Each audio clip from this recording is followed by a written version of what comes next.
know this. Sorry, guys. Citigroup. Is her one-upping me going to make me actually go lower? Yeah. No, but it's going to give her the validation she needs in that moment. So we're going to be like, yeah, dude, like, that's lit as shit. Like, awesome. Like, some people are there for a season. Some people there, like, are for a reason. There's so much noise from people who don't understand technology, who are speaking in on these topics, and it's making everything muddy.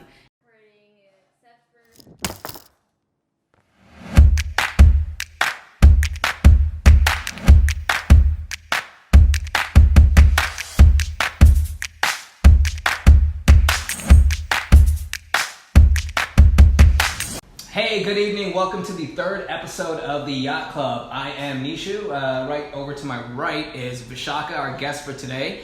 And right over there is Desanti. Hey. We are recovering from a long weekend. We had quite a few parties. We're getting to know a big crowd around Houston. And we just want to thank you guys for tuning in today. Yeah, thank you so much. This is our third episode. If you haven't seen the other episodes, we interviewed Irome, which was in the Fast and the Furious franchise, and then we interviewed Sabrina, a female bodybuilder. So you haven't known this yet, but like in March, I was like, oh my God, there's this girl on Instagram, and she's so fucking cool. And she like does tech and modeling, and she's super open-minded and talks about like all the spiritual shit that I'm into, but also about like how powerful the brain is, and like also mixes science with tech and like having fun. And I was like, I have to meet her. And so I forgot how we first like started communicating, but at the time, also, might I add, at the time you had like 3,000 followers. Yeah. And now, fast forward 5 months later, you're like almost at 8K. Yeah, almost at 8,000 followers. 8K right now. And so you're growing at a really, really fast rate. And throughout this whole past couple of months, I noticed you're doing back-to-back photo shoots. You're getting back-to-back awards. You're like going into all of these new ventures. And so I think I'm more like selfishly excited to talk to you for my own personal reasons rather than for the podcast. So this is going to be a fun one. And so last night, tell us about your award. Oh, yeah. Okay. So there's this conference that happens every year called the Grace Hopper Convention for Women in Computing. It's the biggest women in tech and like computing conference in the world for women. And shit's expensive as fuck. Can I cuss on? Yeah. No cussing on this podcast. No boundaries. Well, tickets were expensive as fuck. This was the year that I was planning on going, and they increased like student tickets by like $100, $200 to $600 per student ticket. I was like, I can't do this. And they sold out so fast. They're super coveted. So I was like applying, and I would share like the giveaways that I would enter, and these awesome opportunities for other women in tech just like me. And like 3 of my friends won the giveaways that like I forwarded them, but I didn't win any. And so I was like really, I wasn't sad. Like I was super, super happy for them. But I was like, okay, I guess I'm not going this year. And then last minute, a Jessie engineer on Instagram, that's her at. She is a developer advocate for Google. And she travels the world and will present at all the different Google offices and like teaching their engineers like best practices and stuff. She was doing a giveaway and I won it. And the convention is on Tuesday, and I found out Sunday at 2 a.m. So today. Like wow. A couple hours ago. Yeah. And she was like, hey, can you make it? Can you come to Florida? So this shit's in Orlando, Florida. Can you come to Florida before Tuesday? And I was like, hell yeah. Fucking yeah. Hell yeah. And she was like, do you have a place to stay? And I was like, I'm sure I can like figure out a place with some of my friends from University of Central Florida. And she was like, no, come stay at the Google villas with me. No. So I'm literally staying with her at the villas that all the other like Google employees are staying at. And I was like crying my eyes out because this is a once in a lifetime opportunity. Yeah. Grace Hopper is a place where you can go and it's like a 4-day convention and you leave with like multiple job offers. Oh my and God. Your whole entire life can change. Yeah, people go to this convention expecting job offers and they'll leave, their whole entire life changed. So give me a preface on this. What exactly is everyone going for, looking forward to? So everyone who's going, they're looking forward to panels. So they have like big names in tech and computing and science and business will come in and give panels and workshops on different topics. Then there's a whole career fair. There's a whole expo where companies come and do booths, and they'll do like quick, like within like 2 days, they'll like do like expedited interviews, and they'll just like hire you on the spot. That's so and this crazy. is like huge companies like Facebook, like Lyft, like Google, like my God. Microsoft, and they're all just there. It's kind of ridiculous, but it's the only place that women have like direct access to this, just because in the regular like career fair world, regular like job postings, it's like, yeah, they're going to pay attention to like, you know, the comfortable sounding names, like white names, and they're going to be looking for different experiences versus when you're there in person with like thousands and thousands of other women. It's so empowering. Like hella excited. my Congratulations. That's fantastic. Yeah. Thank you so much. So what are you going to do if they like offer you a job? Well, Let's put it And this way. then- Let's say Facebook's like, hey, Vishaka, we want you. Would you drop everything you have going on here in Houston? yeah, I would. And actually, so to preface that, so I'm still in college. I have another year left. My expected grad is December 2020. But I have already 4 full-time job offers, one from Wall Street, one from like Wall Street, like Citigroup, investment banking technology, one from my current job, which is like implementation consulting. It's travel consulting where I travel around the globe and like implement our software. And then I had a job offer from the Tesla of Europe. Whoa. And they That's wanted me crazy. to like quit school and start and like move to the UK in September. This September, they wanted me to my move to the God. UK, drop everything. And everyone was like, Vishaka, like if you have all these amazing opportunities now, think about the opportunities that you'll You're going to have later. after you get the degree. And that's an incredibly valid point, and I understand it. But at the same side, I still struggle with it every day because I am just like you, where I have a strong entrepreneurial mindset. Like both of my parents were entrepreneurs. My dad's a Fortune 500 CEO, and like they grew me and raised me to be in like tech sales, literally.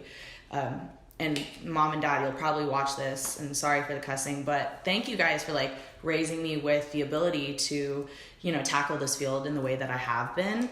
That's what I'm struggling with and facing right now, deciding if I want to go like the typical like corporate route or if I want to pave my own direction. Yeah.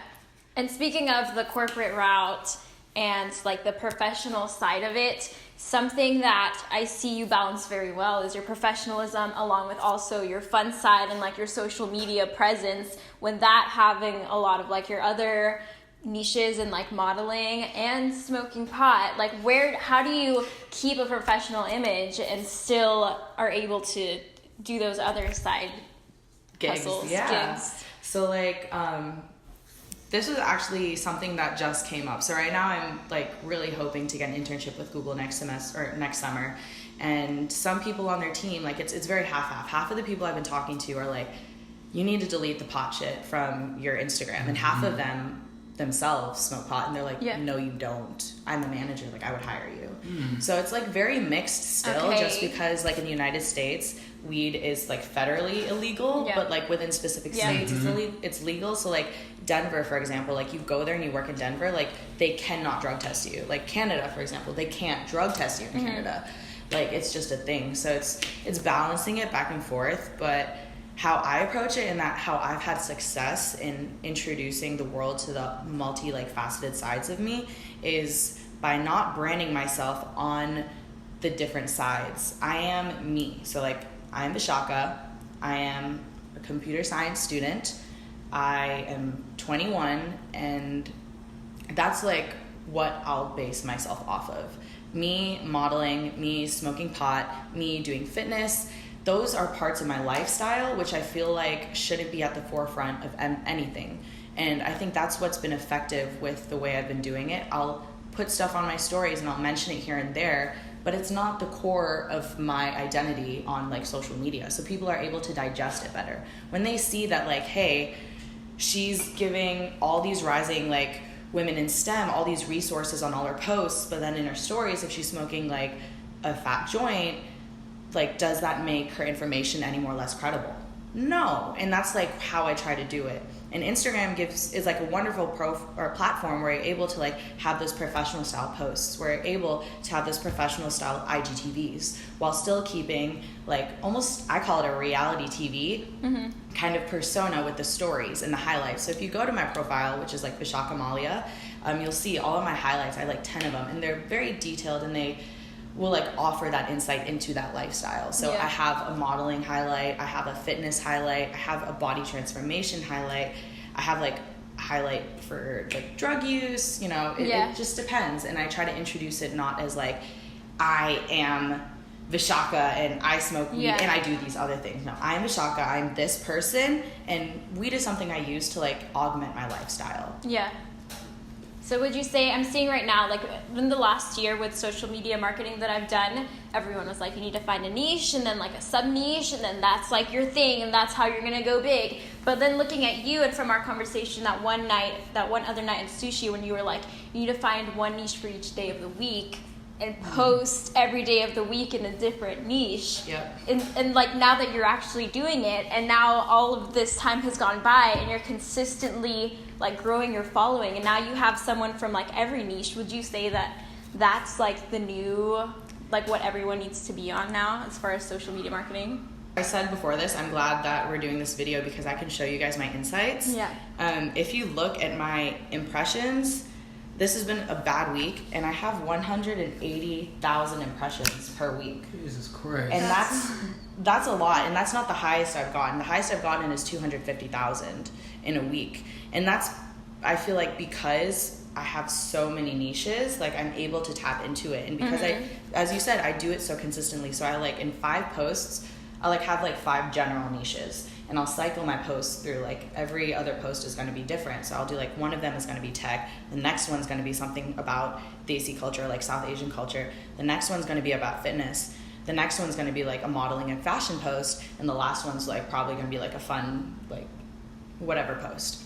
And I go in that cycle, and it really helps, especially when I am showing it to everyone as like a part of my lifestyle instead of my life. Yeah. And what I said earlier about reality TV, like social media is reality TV, like on your phone. It's reality TV that you can take anywhere. Like my stories get 2,000 views a day, which is huge. That's insane. Like this isn't even 24 hours yet, and I'm already at 1,600. That's insane. Yeah. And I think like with your stories, like you said, you post without makeup. People are there to see you. They're not there to see, oh, what is this person doing? Like they're like, because right now everyone is watching other people's Instagrams and like, oh, I want to be this person, and then like looking up to something that is kind of crafted for them to look at glamorous. But with you, it's like real. It's so real. And right now people are so thirsty for just genuine people and like just being in love with your personality and like who you are, which you're very open about, and just like every aspect. It's just like you can see through, there's genuine, like there's a real person behind the screen. It's not just like, oh, I think I'm gonna talk about this because that's what everyone else is talking about. Or I saw another influencer post so much, like even in the like the cannabis industry. So like I'm in startup and venture capital. I help run a South by Southwest tech startup pitch competition, and at South by Southwest last year, or this year in 2019 in March, they had the new track for cannabis venture capital. And so I was like heavily in that, went to all the panels, networked very heavily, networked with people from like Astor Farms, from like literally MedMen, like MedMen CMO, like I networked with him, like it's like the crazy opportunities. But I was like introduced to like the cannabis venture capital space, and even then like I have this stance and I'm networking with all these people on Instagram, and even then people are like trying to push people into like in a corner, like, hey, you should only be posting like this kind of content with cannabis, you should only be doing it this way. And I think like having like switching it up and keeping it authentic to you is what's gonna keep going. Like just because you see someone else post a ton of like joints, for example, okay, this is like, I'm sorry I'm all over the place, but I post a lot of stories of my actual weed, and I have really good weed, and like it's really keefy, it's like really potent. So I'll like post it like with my flash or whatever, and like I'll look at the shares, and like it's nothing with me, it's not pretty in a joint, it's literally just ground up weed in my hand. I got 39 shares. Oh wow. Just from one of that, like just being like things that you're interested in, things that make like draw your eye. Don't think that you are unique. Like there are 8, like I know we all are unique, but like in the end there are like 7-8 billion people on the world. Like I might be unique, but I know that I'm not unique. There are 200 other people like me in this world, and that's why like everything I think about, I'm like, this isn't a unique thought. Like there's someone else thinking about this. It's not the first time anyone's thought of this. Exactly. So I'm gonna share it because I know people like are gonna resonate with that, and it does. It turns out everyone resonates with that shit. Hey, okay, so I want to go to the. When DeSanti was like, hey, when she first started talking to you, you had like 3,000 followers, right? Or I think less than that. I had like 2,000. So what got you to this point so fast? Was it the fact that you started dividing up every day and doing something different, or were you already doing this before, and did it just eventually catch traction? And then it started snowballing into you getting all of these followers so fast. Did you do something different to start growing at this rate? Or have you always like, was there something that you like just like switched up and you're like, fuck, it's working? Or were you just continuously doing the same thing and it happened? I hate this question because this is my secret. This is like give us like a piece of it. I love it. No, I will share my secret. And I was like planning on releasing like a whole like social media series on my YouTube in regards to this. So maybe we should wait after you do that. Fuck. No, it's okay. No, I want to hear it. That's the title of the video. Okay, no, maybe you can talk about. I would love to talk about it. So at some point, I realized. Like, I started doing Instagram as, like, an Instagram maybe, like, January 2019. Oh, my God. And that's when I started doing this year, seriously. Okay. Yeah, and I had, like, 1,500 followers when I started. Wasn't doing modeling. I guess I really started when I went to this, like, Houston Visuals meetup, and there were, like, hundreds of photographers and models, and I was, like, wearing an Indian outfit, and it really resonated with people, and that's, I guess, how I started gaining traction in the Houston community.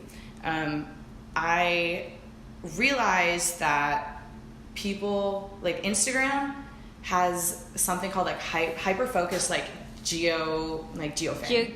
Geographic fame. So like, for example, I know me, I started off because I tapped into the Houston market. I know that I'm in Houston, I go to UH, and I'm South Asian. Houston has a huge South Asian community. Huge. I know. And as someone from Austin, that's not what I experienced. In Detroit, I lived in Detroit for 13 years before moving to Austin and living there for 4 years. And it was like such a stark contrast. I didn't find any Daisies in Austin that I was friends with. And then coming to Houston, it was like foreign to me. I didn't understand it. I was like, what is this drama? Like, why are there so many Punjabis everywhere? Like, I was so confused. But it ended up working in my favor because I didn't know anyone here. And so the first time people really heard about me other than school was like through Instagram. And so I took advantage of the fact that like I could focus on a geographic location. And once I hit that, like that's what I was focusing on. I didn't focus on niches. I didn't focus on anything. I was like, I'm in Houston. Like, how many people live in Houston who have Instagram? Let's try and touch every single one of them. So if you look through my hashtags, I'm doing like IG Houston, like Houston models, Houston photographers, like Texas Tech, or like stuff like that, like University of Houston, stuff like that. And those are just mine, but you can use like literally anything. But understanding how social media works in the back end, and maybe because I'm a computer scientist who like studies networking, I can like networking as in like graph theory and mathematics, and like how fractals touch out, and like how social media like networking works on the inside of the code. I'm able to like understand how people connect. Like niches will change. That's so fun. His name's Nishu, so like when I say niches, people's niches change. Yeah. Like people are dynamic, and so you can't like say like expect to be like, hey, I'm gonna like follow the fashion niche and I'm gonna make it. Yeah. No, like what is the thing that is most powerful that you own? Take advantage of it. That's how it works. Give me an example of what you mean by that. So for me, it was like I was in a foreign place. I'm not from Houston. I ended up taking advantage of like the geographical location and pushed very hard. Networked with a bunch of people. So you're one of them. But like Sabrina and I were friends first. But like she had 5K when I started, and I had 1.5K. And like I actually surpassed her like really fast. You surpassed me because I have 3K. Yeah, and I didn't expect it. And like Sabrina was the one who was like, dude, you surpassed me on Instagram. I've been at 5K for like a year. And I was like, bro, I didn't even know. Yeah, dude. Yeah, it was honestly like Crazy. really, it was weird, but I think it's just because I'm a genuine person. Like anyone I reached out to on Instagram who I wanted to like associate my brand with, because that's how I think of it. If I'm connecting with you on Instagram, if I follow you in the future, just because I plan on running for Senate, if I follow you, like other people in the world are going to like expect that I agree with what you're saying, and they're going to associate my brand with you. They're a representation of what you identify exactly with. And even in the modeling industry, like you shoot with a photographer, like many other models just like they don't even follow me, but they'll message me and they'll be like, hey, I saw that you worked with this photographer, can you like tell me if he's okay or not? Like that stuff happens a lot, and I build genuine relationships with anyone I get in touch with. Like you, when I reached out with you, it was because we had a similar mindset. And I was like, it wasn't just like I want this person in my Instagram like circle. I wanted DeSanti as a friend in my real life because of how genuine she was on there. And I said, I want her like in my life. I want her in my circle, and I want to like help like bring us up together because we have that mindset. And I reached out to people in that genuine way. That's so interesting. You're such a like solid individual. Yeah, like, I'm really I know. That's why I was like so attracted to her. Okay, so like, I have a really I've been thinking about this for like the last 10 minutes. Have you always been this way? Like I want to know, because even on Thursday night was the first time I met her in person, and her energy level was like peaked. Like I mean, there was no one at the party that had as much energy and like positive like radiation coming out of it. Like you feel it. Yeah, like I felt that. Like I felt it heavy. So, and I feel like this probably has a huge part of all these people, you know, getting that vibe from you. Even on your Instagram, I feel it too. But like when I saw you in person, it was like 10 times amplified. So have you always been this way? Were you shy growing up? Did something change, or is this just in your genetics? This is me, dude. So like me and my dad are the same person, and my dad is like the one person in my life that I hold so high. He was like a kid from the villages in India, like would get one pair of socks a year maybe for his birthday. Like after he hit the 8th grade, his family was like, you need to drop out and like start making money for the family, because my grandpa was an ice cream truck driver and the cities was never home. Like really, really dirt poor, like 5 kids to 1 bedroom with the mom in the same room as the kitchen. Like that was it. He went to the bathroom outside, and he built himself up by like staying true to him, and he and I are like this. And so I'm like I feel like him and I are twins, and I'm able to like see how he interacts with people, and it's very similar. And I think it's a privilege to have been able to like watch my dad and like notice the things that I liked in him, that he would do, and notice the things that I didn't so much like that he would do, like maybe like with his friends or like stuff like that. And I would be like, okay, assuming, because I know I'm not unique, assuming I'm just like everyone else, that I act like this too. And I would tweak myself based on my observations of people. And now as I'm older, like I do the same thing. Like I'm still like genuinely myself, but I'll understand that everyone is genuinely themselves and everyone offers something beautiful. And I just want to know everyone, because everyone has so much to offer. And like my whole entire life, that's how I just genuinely am. And even if someone does me wrong, so like I have beef with like a few people, but like I have so much respect for them always. And like I'm still like trying to learn from them and like learn from our interactions. And like I've always been like this, and I can't explain it. I've had a lot of like really traumatic things in my life that has like kind of like taught me that there are always like good and bad in every situation. I think maybe it's like insane childhood trauma made me this way, but I'm like really glad that I am this way. Are you a forgiving person? I mean, with the type of personality you have, I can't see you getting mad. For example, the only reason I'm asking is because like I consider myself to be a little bubbly. I'm nowhere on the level as you, which is like insane. But I find myself to forgive super easily, regardless of what anyone does to me. So like, I want to hear your take on that. Yeah. Ooh, I can like. Like you said, you have beef with a couple people, but like, how internally are you just like, you know what? I'm really not going to hold it high in my life, or you know, if it comes to it, I forgive this person. So I actually am mixed on that, because when like I don't allow many things to hurt me, just because I am so bubbly and I reach out to so many people that I get like my hands like slapped away so often that like I'm like when I was younger I was easily discouraged, but then I learned that like why do you have to stop being yourself just because some people don't respond to it, because like some people do, and you shouldn't ever like miss out on any opportunity to like grow yourself or like grow your mind. Holy crap, what was the question?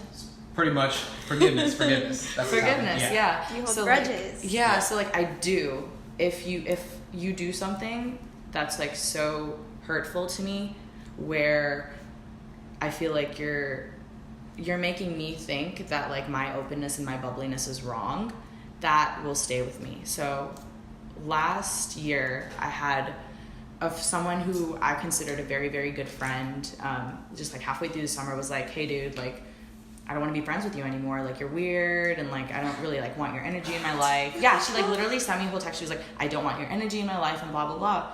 And it hurt me so much, and I still held that inside. Like I wouldn't show it, but like I would feel it. Like every single day I feel it in my heart, and sometimes I still do feel it, but it has to be like something that like really hits me to like do something like that. Sure. Yeah, but otherwise I'm like so forgiving.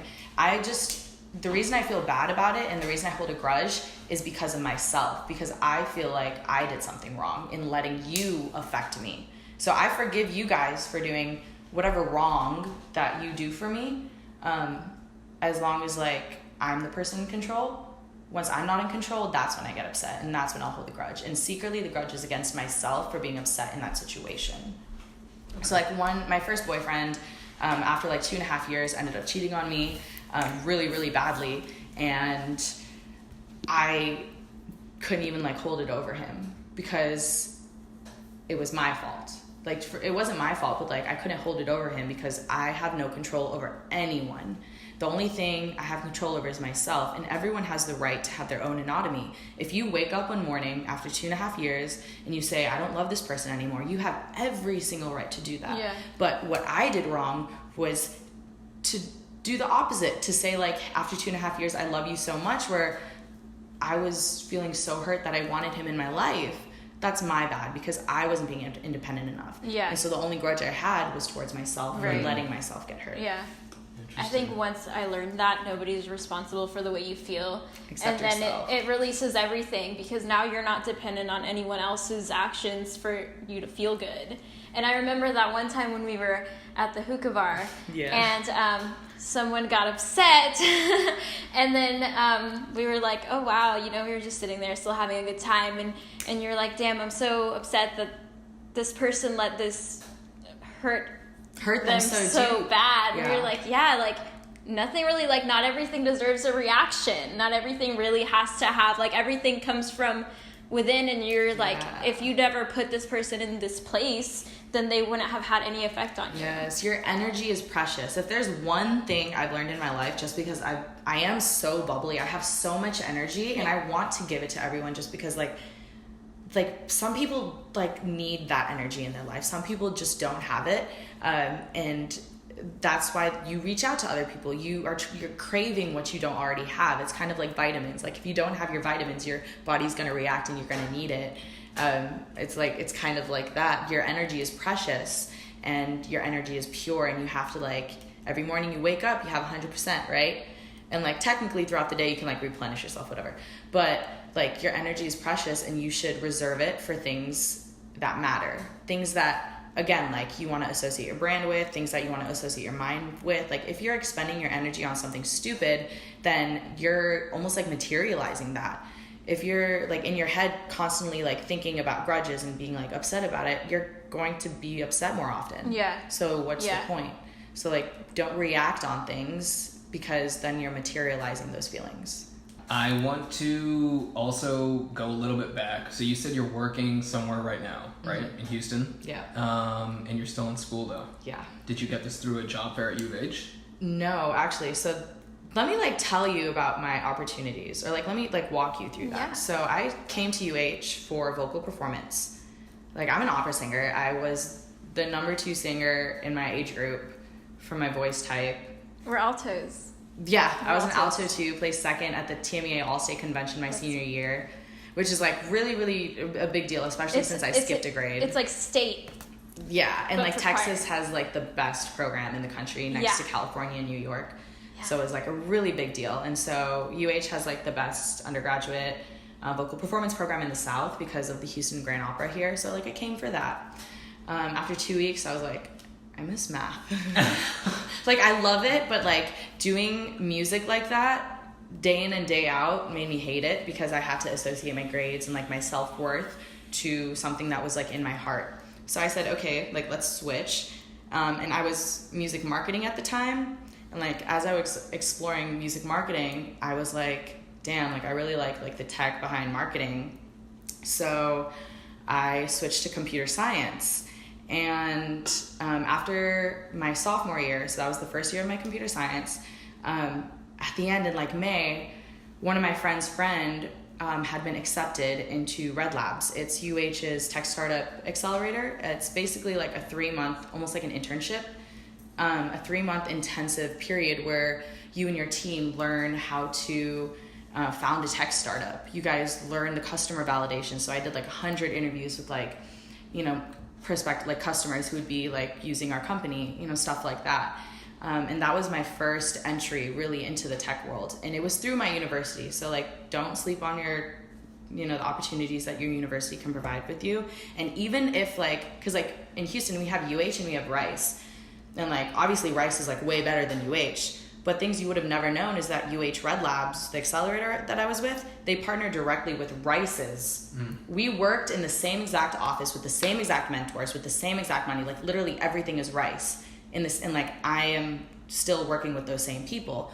And like, people would have never thought that you would have the same resources. Like hyper focusing on your location is so huge, guys. No, that's absolutely how I got my start in social media and my career. And then, so like I got introduced to like the Houston tech community because of that. And then some unfortunate thing happened at the accelerator. I ended up leaving. My team was comprised of 2 guys and me, and I was the CTO.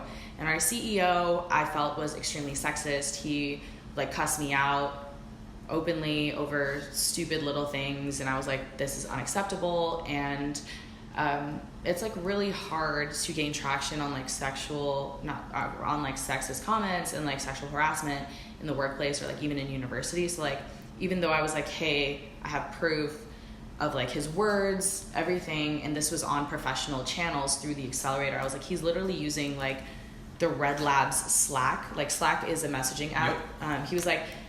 He was literally cussing me out in the Slack channel. And I was like, this is like straight up proof. And they were like, okay, like you can switch teams. I was like, you're not going to reprimand him? No. So I was like, fine, like I'm gonna leave. I'm gonna leave the accelerator.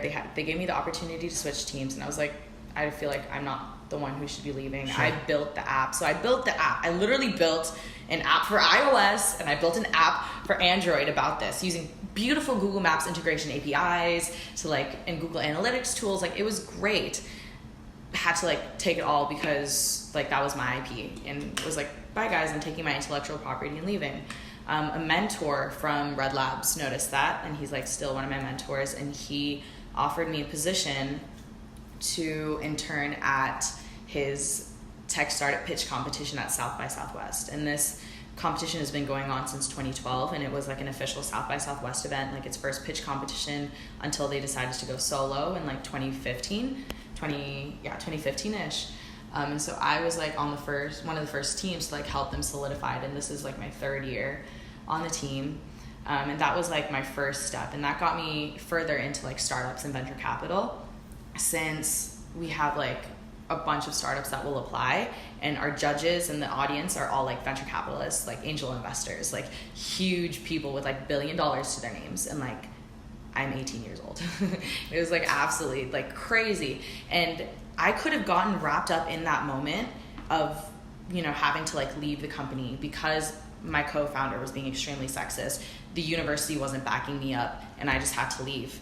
But instead I was like open to the opportunities, accepted this role from a mentor working at Hatch Pitch. Side by side, I had a friend who was a recent grad of UH who was working at Merrill Lynch at the time, and he said, I want to open my own consulting firm. It's a new thing, it's a startup. You were a CTO of your own startup. That was a really shitty experience. I want to make it right. So multiple people, and these were 2 men. One of them was like in their 60s. One of them was in his 20s. And they both felt like, though men were like the problem in the first place, they were itching to do everything they could help me. So I took on those roles. I was a technology consultant as a junior, and I was a marketing manager and web development manager as a junior, and I was doing both of these side by side while I was doing school full time. And I think at that time I was still waitressing. Oh, I was doing so much. I was like training to be a bartender too. I ended up having to quit that because I couldn't keep it up for that long. But I really tried. And from then, it kept spiraling. I had my first South by Southwest, or like going up in the right direction. I had my first South by Southwest, and it was incredible. Networked with amazing people. Ended up getting a platinum badge for that year to get into South by free because of Greg, because he works with South by Southwest Pitch, which just opened my eyes up to the other incredible opportunities. And from there, I was just going and getting. I was like, wouldn't stop. I was hungry. I was like, okay, like what's next? Yeah, like I'm 19. I was already in a tech startup accelerator. I already work for Hatch Pitch at South by Southwest, and I'm a consultant. Like, what do I want to do next? And then Jesus Christ. Yeah. And then at the UH Career Fair, I was like trying to hit the highest that I could go. And I found Citigroup. Citigroup is the world's largest bank. And while in America they're not huge, like being South Asian, Citi is the biggest bank in America. Like we have everything through them. I was like, or Citi was the biggest bank in India. We have everything through them there. And I was like, let's do it. So I approached them. The recruiters, they love me, they bring me out, I get the internship. I get the Wall Street internship doing commodities, investment banking technologies, and I did it. And like in that space too, it was hard. Like I would be wearing the clothes that I would be wearing, and like I would have my manager have to like take me aside, be like, hey, can I get lunch with you? Say that like what you're wearing isn't appropriate. Meanwhile, like a skinny white girl on my team was wearing a shorter skirt and nothing was said. And I still face these things regularly. Like I see how hard it is being a woman in tech and being a colored woman in tech. And even so, like I'm like curvier, and I was like, this is like not fair. Apparently having an ass is a really bad thing. That's what I was gonna say. Do you think it has to do with your body type? Fuck yeah. It's because I have a big ass, and it's like really frustrating because I've had an ass since I was 12. My mom made me do like the Brazilian butt lift DVDs with her. Yeah, with her for like 4 years when I was like 12 to 16. And so I guess when I was going through puberty, like my ass like stayed. It's like even now if I like don't work out, like I lost 50 pounds and my ass is still the same size. It's like it's very weird. But yeah, so I like still face like sexual harassment like every single day at work. Even now in my internship, like I'll be walking down a hallway, a group of managers will walk past me. There's a painting in front of me that has like a glass thing, and so I can see them turn their heads around and look at me, and I'm like, wow, I was just at that meeting with you. And it's disgusting. But I had that Citigroup internship. After that, continued with Hatch Pitch and stopped working at the consulting firm because I couldn't juggle it. And then that semester I got sexually assaulted by a professor. He grabbed my tits in class, and another student saw it, a girl in the front row. She emailed me after class to my UH email saying she saw it, that I need to report it, and that he touches her neck during tests. Whoa. Yep. Oh my god. And so I went in, like after a month, like I couldn't deal with it. I was so upset, stopped going to class. And then I finally was like, okay, I can like, let me like go report this. Nothing. They were like, you have like trauma, you need to go seek counseling, like this is wrong. And I was like, this isn't an isolated incident. Like this professor has assaulted girls in the past. Like I have friends who are like been in groups with people and they have been assaulted. Like it's a common thing. And like, did UH do anything about it? Like no. And they were like, we don't think filing an official report will do anything. Like you can if you like literally like discouraging me at every single point. And when I was a freshman at UH, I went to counseling for certain things like different sexual assaults. And since I was a minor, when I went in for counseling, they used it against me since like they can't have a closed record if I was like a minor. And since I was reporting sexual assault, they had to report it at like a university level. They were like, oh, you came in like years ago for like counseling for sexual assault. Like you just have problems. And that's what they said to me. And so I was like, fuck this. Failed out of the entire semester because I refused to go back on campus. Took the next semester off. It was like last spring. took it off, and still got an internship. Kicked booty at that internship, but still faced the same repercussions. The repercussions, yeah. So like at that internship, within the first 2 weeks there was like a problem with the manager, and they were like, we don't think you're a right fit for this team, blah blah blah. And I was like, it's been 2 weeks. The other 2 interns on our team are white males. They're not doing anything. They walk around the office with their laptops. They go play pool. They drink beers from the fridge. I'm like sitting at my desk all day. I'm listening to a podcast and I close my eyes for 5 minutes, and like I got in trouble for that. And I was like, this is like absolutely unfair. And they were like, okay. The HR manager was like, you're brilliant and we know that. So, and we like want you to get an offer. We want this internship to go well. So we're just going to see if we can switch you to another team. I was like, fuck no. I was like, y'all hired me for this position and I'm doing everything just because the managers don't understand my work style, because I am a techie on a business like consulting team. That's not my problem. I was like, you guys need to figure that. I'm going to deliver 100%. In fact, I'm going to deliver 120%, even though I was crying, even though I was upset, even though the HR manager took me to lunch and was like, Vishaka, you can't be acting like this. Like everything was against me. And I was like, they can't hate me if I'm putting 120%. They can't hate me if I'm delivering. And so that's what I did. And I ended up killing the internship. I was a star intern, and everyone like knew it. And at the end, they were like, you were the success story of this internship program. So resilience, dude. Like I faced so much, and like I've had so much bad stuff, but like if you're resilient, good stuff will happen. So like, even for this, the Grace Hopper ticket that I was like talking to you guys about earlier, I have been wanting a ticket forever. I entered like 20 giveaways, but like I was like so open to everyone. I was sending them out to everyone else. Like everyone else got them, and I was like, okay, maybe I'll get it. Literally the day before I'm supposed to fly out, not even, I win a ticket. That's just proving you just have to be resilient, and like you materialize it yourself. If you constantly like say, okay, like it might happen, like I'm gonna try, even if you like acknowledge that like it might not happen, like even if you get yourself prepared, if you are trying, if you are putting actions out there and energy out there, it'll come back. So like me doing all this shit in tech is just because I was resilient through switching my majors from music to computer science. And that too, my major never fully switched until this semester. This is my first semester that I'm actually a computer science major.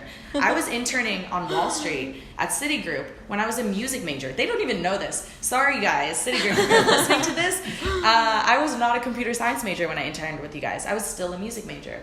But like me saying, I want to be this, I want to achieve this, and trying and doing it every single day literally has paid off. And I cannot be more thankful for that lesson. Whoever gave me that, wherever I learned that from, I don't even know. Thank you. Thank you to God for that. I love that. That's so powerful. I had a conversation with her the other day too. And the one thing I like about people that are so... resilient is a good word too. And self-driven, it's like you have the opportunity to create your own outcome, right? That's like the best part about life. It's like when you're putting it in your own hands, you have no one to blame but yourself. So it's like you go out there and you make it happen. So I 100% agree with you when you're like, you just put it out there, you put the energy out there, you put the effort out there, regardless, whatever, something is going to reciprocate, something's going to bounce back to you, and it's going to push you in the direction and give you that, hey, you're doing the right thing, keep going, keep going. I think the best feeling ever is to know that you're 100% responsible for everything that everything that you're getting, you know that you made it happen. I think that's just the most rewarding feeling. And like circling back to our conversation about grudges, it's so rewarding because like it literally affects every aspect of your life. It affects your personal life. You don't hold yourself to like a really hard standard all the time because you're like, it's me, I'm the one in control, therefore like everything will be fine if I've got my back. Like if I'm putting the energy out there, and you don't end up blaming yourself for stuff, right? It works out in the workplace. It works out with your friendships. It does. Like we're so open with each other and we're resilient. Like us, for example, or like us, like me and Sabrina, like literally any one of my friends, I am so busy. These guys are so busy. So busy. They're always. She wakes up at like 5 a.m. every morning and is like hustling all throughout the day. Like I didn't see DeSanti before like Thursday for a month. Like except over for that. except for like 2 hours at a rave. Yeah. But like we were like partying stuff. So like that's different. But like even resilience in your relationships. Like I won't see Sabrina for a month. I won't see you for a month. My best friend since I was 13 lives in Tyler. I see her once a year. But like the resilience that I have throughout like my personal life, my friendships, and being like, okay, like we're still friends, we're still fine, like everything's fine. You just have to be resilient through the hard times and understand that like who I am at the core and who you are at the core, it's always going to stay true. Yeah. And the rest is bullshit. So you have to be true to yourself. The rest is bullshit. Hell yeah. And something else I wanted to touch on that really wrong with me, because I'm always, and this is something that I'm working on right now, is thinking that I'm coming off as cocky or conceited, because I see myself at this level, but at the same time, I don't want to make other people like they aren't like on the same level as me. And so one of your Instagram posts the other day said, I'm not going to turn myself down. Like, you need to turn yourself up. Can you talk about that? I like that. Yeah, like why quiet yourself because of other people's insecurities? Talking about other people and like confidence should never come off as cockiness to yourself. Like your confidence, like even if other people look at you and they're like, oh, she's cocky, it's probably because they don't have the same level of confidence as you. Yeah. There's probably nothing wrong with your level of confidence. People are like, will always tell me, since I have such like a vivacious personality, since I have such confidence, I carry myself really well. I also like tend to dress well. And that's things that I developed as I grew. Like also I was like 185 pounds like over a year ago. I looked like I was so different. I developed into these things that people now hold me up high. Like I was a music major. I was never in tech. I still had all the confidence that I was. I like throughout my fitness journey, I had like such confidence about it, and like that's how you get yourself through. You should never dumb yourself down, and you should never like if you're not at your 100% yet, you should never like be like I'm not at my 100%, because like you have to have confidence in your flaws and your fallacies too. Like they make you strong. You are who you are because you had to overcome those fallacies, because you had to like accept them. And that's a power that you give yourself. You overcoming your like faults doesn't make you cocky. It makes you hella strong. And if someone is upset at you for being cocky, that means they haven't owned and accepted and changed their faults. That's the difference. And again, like don't dumb down or don't like dull your energy for anyone. It is pure and precious to you. And someone who sees you putting your energy out there and doesn't like it, that's a reflection of them on the inside. They're probably sitting in the mirror every day looking at themselves being like, am I smiling the right way? Like saying hello 200 different times trying to figure out if they're saying it in the right tone, or like we'll rewrite emails 20 different times, we'll think twice before calling or texting someone. It's probably a reflection on their character, not yours. And my whole entire life, like my parents have always like acknowledged that I have this personality and that it can easily come off wrong. Like people can easily say that I'm cocky. People easily say that I'm like conceited, or that I'm too bubbly. I'm in people's faces. I'm over aggressive. Those are things my parents literally every single day would lecture me on an hour. Vishaka, you need to stop acting like this. Vishaka, you need to stop acting like that. And I just realized that the things that they were telling me about were just reflections of other people's thoughts. Yeah, and I do keep them in mind. I do actively try not to be overly cocky. Like whenever I talk to someone for the first time, I only ask questions about them. But I don't think you come off that way at all. Because I try, like it's something that like I've really tried to work on, just because I want everyone to feel open and comfortable around me, because that's how I feel with everyone. Yeah. And I understand that some people aren't on my level in like confidence and stuff like that. And though I shouldn't dim myself down, I've realized that I can like You're push. Really receptive. Yeah, I'm like really receptive to like people's energy. So I'll like when I meet someone, for example, at the party, like I came straight from work. Like I was in like a pencil skirt and like a nice shirt or whatever. And like I noticed that like some people felt threatened by that, and I come in there and people like someone felt threatened by that and was like trying to like push back anything that I was giving. They would like push it back and try to like one up me, and like and like that was fine and all, but I wasn't upset about it. Like I just like tried not to talk about myself. I would only talk about myself when anyone would ask me a question. It's like if you asked me a question, I'd be like, oh yeah, I did that, or like ooh, I forgot that guy's name. But when that guy was like, oh, what do you do? And I was like, oh, I work like in software consulting. That was it. That's literally how I said it. I was like, oh, I work in software consulting. Done. That's all I said about it. Because like I recognize they're not ready to hear it. Yeah, I recognize that like, well, I don't assume that anyone is ready to hear it, first of all. Like I'll give like my short and sweet answer, and like if they respond to it, if they feel some kind of way, like that's their problem. Right. It's not anything that like I'll bring to the table first. And like I'm just like really receptive to that, and like maybe like me and her like needed to like have that the like conversations. Maybe she needed to like feel more secure in herself by like trying to one up me, and that's fine. I let her do it. Is her one upping me going to make me actually go lower? Yeah. No, but it's gonna give her the validation she needs in that moment. So we're gonna be like, yeah, dude, like that's lit as shit. Like awesome. Like let's talk more, whatever. And it won't hurt you for being nice like that. Like you don't lose anything. Yeah. In fact, it makes you stronger for being able to understand that you have this power in you and to let it slide. Be like, I have this power, it's inside, no one needs to know I have it. That's so rare. I think everyone needs to hear that. Like rewind it and like listen to it again. No, that's cool that you said all that, because I noticed probably the same situation. I might have been around when it happened, noticed, you know? Yeah, I noticed too. And in that moment too, and I've been through those situations. I'm sure you've been in those situations too.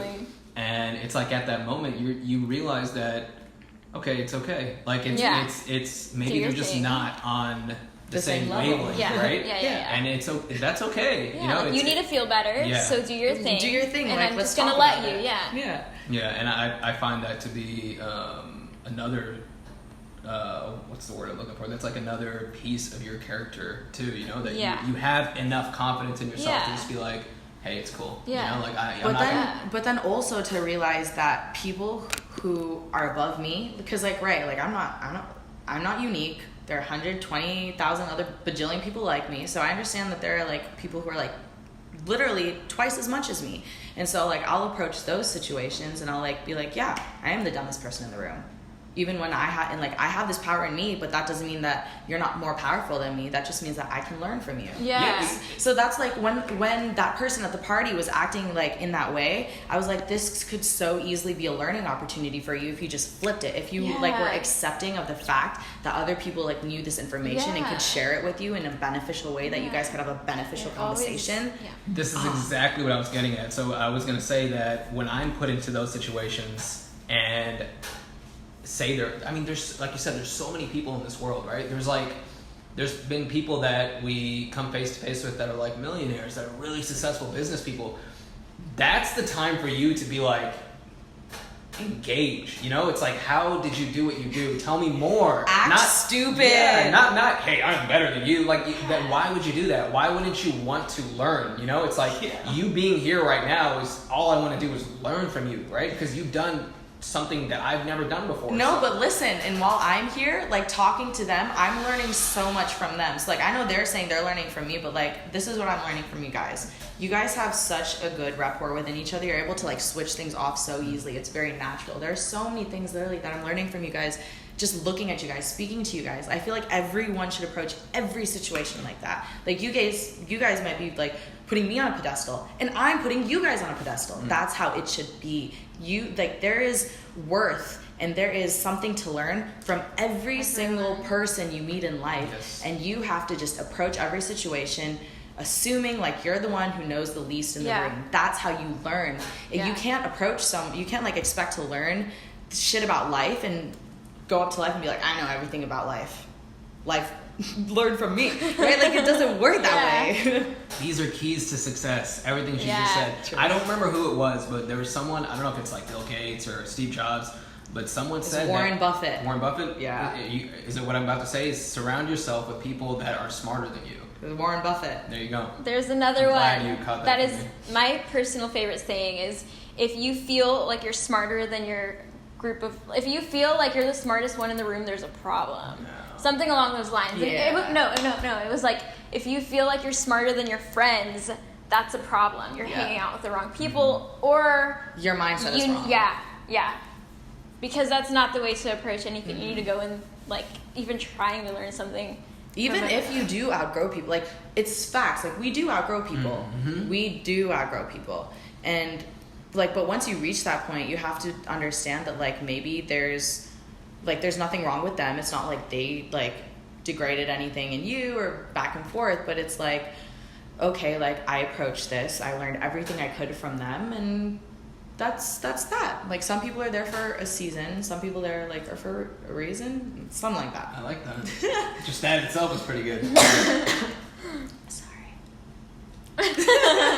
Okay, so let's dive into something else.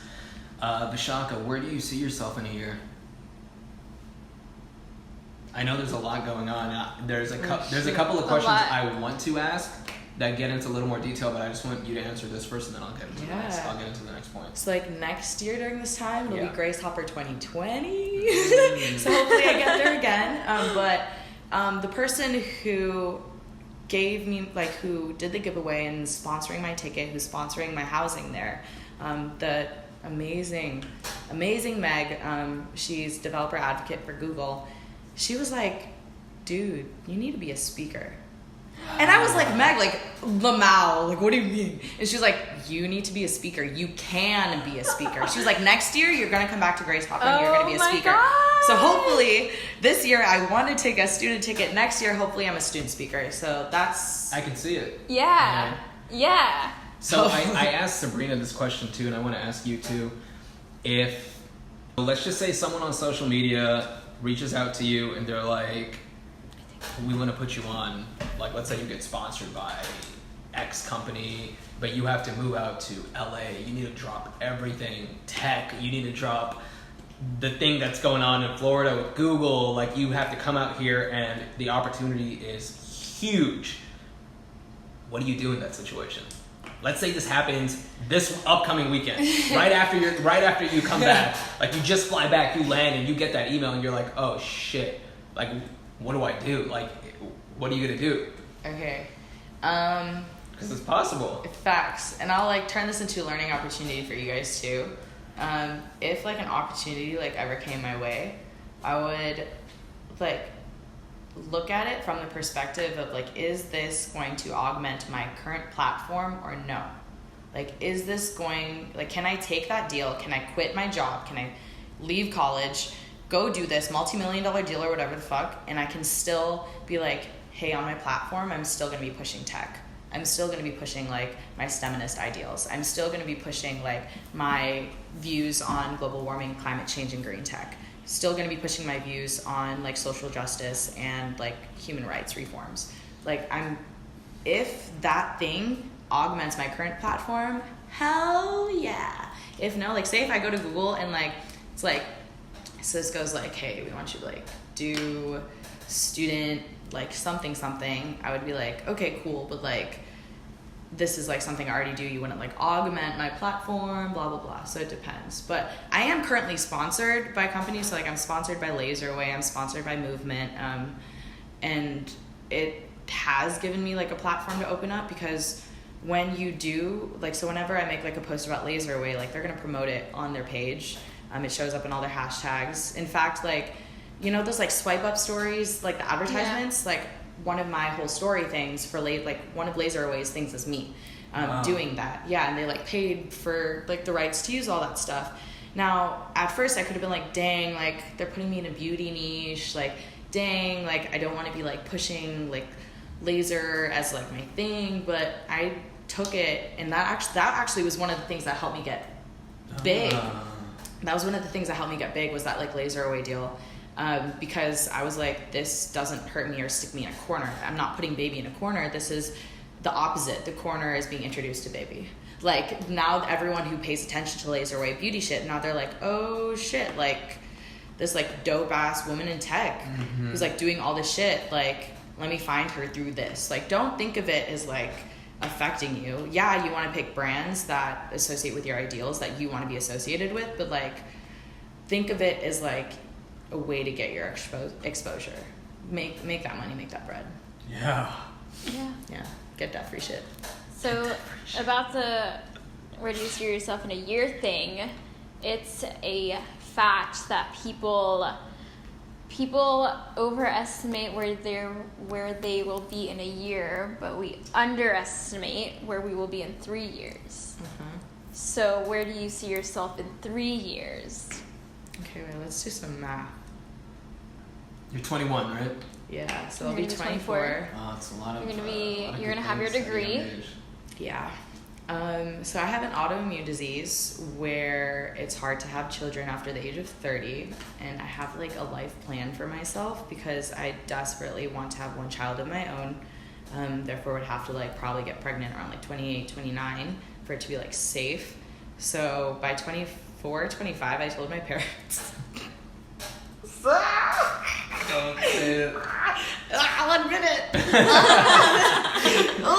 I told my parents if I'm not like in a relationship, like a relationship or something by the age of like 24, 25, that I'm totally open to arranged marriage. Yeah. But nowadays, like arranged marriage isn't like. No, I know. Yeah. It's more like your parents like will set you up on a date, or like your parent, like instead of going through your friends' network, you're going through your parents' network. So it's almost like it's a lot more trustworthy. People aren't gonna like scam you or do you wrong because like they're like gonna ruin their parents' name. So it's like pretty interesting, but like hopefully like I'm in a relationship or like something before then. Hopefully I'll be in Denver or New York or Seattle, working at a venture capital firm or one of the big FANG companies. FANG is like Facebook, Amazon, like Google, like stuff like that. And that's my 3-year plan. And then my 5-year plan is like after 5 years in one role, I want to switch to another role, and for sure be in venture capital. And that's venture capital is like the investment space into like companies and startups. So Uber, before it went public, like that was dealing with a lot of venture capital because it was a startup. Lyft was the same way. Airbnb is the same way. All these companies are the same way. And I want to go into that space. And then like after I do venture capital for another 5 years, I want to go into like technology lobbying, where it's like lobbying is basically when companies and organizations will like spend money and try to smoosh like political people in political power to like help drive political like bills and policy like in their favor. So like for example, big pharma, big tobacco, and big cannabis, they all have lobbyists like trying to win over, you know, the pockets of the government to end up driving business like in their favor. I want to do that, but for technology in the right way. So like when Donald Trump took office, he fired and removed the role of the chief technology officer. There was a chief technology officer of the United States. There were, I think, 3 or 4 of them in total before like Trump nixed the role. This person is responsible for keeping like the websites, for example. Like, you know, when you go onto like the DPS website and you're like trying to like renew your license, like that should be so much more easier. Or like getting a passport, that should be so much more easier. Voting should be so much more secure. And this is stuff that all should lie under the CTO position. Like Trump like fully nixed it. That's just one example of like how technology affects government. Another aspect is that like different government organizations like the FCC, like the Federal like Trade Commission, the Communications Commission, like they all make like policy and like bills and like regulations on like how, you know, people should communicate over the internet. So like Instagram, we all have to comply with the FCC. If you're sponsored by anyone, their contract has to comply with the FCC. Now, if like you are trying to like use technology and like try to be like, hey, I really think blockchain is going to make the technology systems in the United States a lot more secure. Blockchain might be able to make voter ID laws would help make like voting more secure and more trustworthy so that like technology wouldn't be impacted. Like these aren't things that are implemented in the government in the United States right now, and it needs to be. And there's just not like, there's so much noise from people who don't understand technology, who are speaking in on these topics, and it's making everything muddy. And I strongly feel like I have an ability to convey like important and complex technological concepts to like just regular people, and I'm able to do so in like a concise and like very organized way. And like that's why I want to go do that, because technology can solve like voter ID rights, like voting problems. It can solve problems with prisons, for example, like making sure like people are in the right place, like all those, like there's so many like boundless ways that technology can positively like impact our government and our like way of life as like American citizens and not citizens. And that's a thing. Like my mom was waiting for a green card for ages. Like that shouldn't be a thing that happens. Like there should be a better way to vet these out than like stupid algorithms. No, like there are more complex ways that we can do that benefits everyone. And even things like, so like 2020 is coming on. Like maybe a lot of you guys don't remember, but back in high school we learned about the census. Every 10 years the United States takes a census, and that's how they base all the allocations for like Social Security and Medicaid and everything for the next 10 years. So the stuff that we're living off of in this decade was going through like the Obama administration in 2010. So like a lot of the demographics and stuff that you hear is based off of 2020. So like 2020 is coming up and we're going to have another census. Like we need a better way of doing that. The census needs to be better. We need to do better for our citizens and non-citizens. Houston has the biggest concentration of DACA recipients in the country. But like, why aren't they protected here enough? Were you born in the United States? Yeah, I was born in Dallas. I was born in Plano, Texas. Cool. So Vishaka for president. Okay, so this ties to you saying you want to run for Senate, right? Yeah. When can that happen? How old do you have to be? Oh, I can be 21. Oh, really? Yeah, as long as like I'm a lawfully born citizen. Okay, so we resident, ran through a couple of life goals based on years. Where do you see this? Plan on running for Senate when I'm 42. Really? Sorry, I like literally have this all like, yes. 'cause, like Obama was like president at 42. I was like, okay, like if he can be president at 42, like at least I can be senator at 42. And then like hopefully I can be president, but like as we said, it's like really hard until like everything is legalized. I know I do, like I smoke pot openly, very openly, and I use pot to help my mood swings. I have an autoimmune disease. It affects my mood swings. It makes my hair fall out. My fatigue is ridiculous.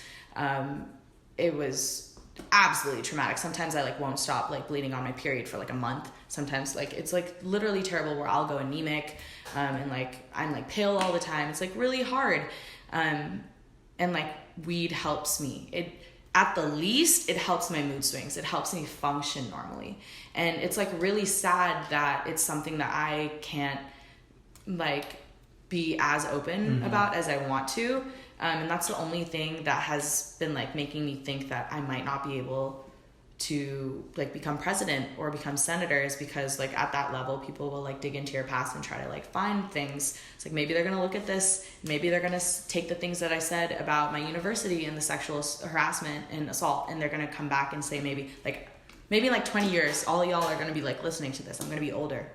You guys are gonna say, oh yeah, like she was like attacking XYZ for like ABC.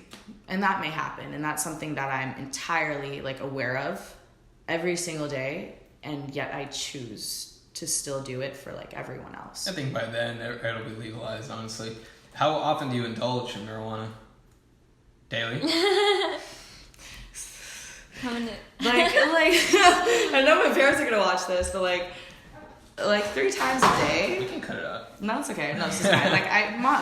I'll probably like smoke 3 times a day. I like wake up and smoke. I don't need to. Like again, it's a personal thing. If days that like I don't feel like I need it, I won't. So like the last week I haven't been smoking because I personally feel like I should take a break.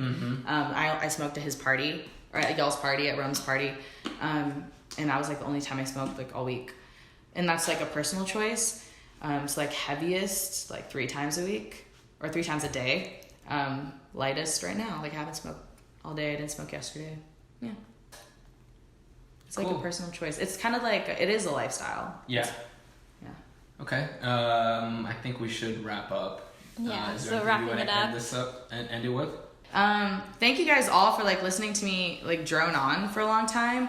And I just want to like encourage you guys to keep up with this podcast because, as I said earlier, like as much as they like to hold the people who they're interviewing up on a pedestal, like these guys know a lot, and there's so much that you can learn from them. Even just the way they interact with people, it's very calming and cordial and everything, and like there's so much you can learn from people just from their behavior. I mean, like, just look at them.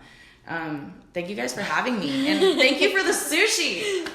And thank you guys for listening, and I hope you guys take everything that we were talking about and you use it to augment your life, like, and keep your energy precious, keep yourself resilient, and don't forget that, like, you aren't unique.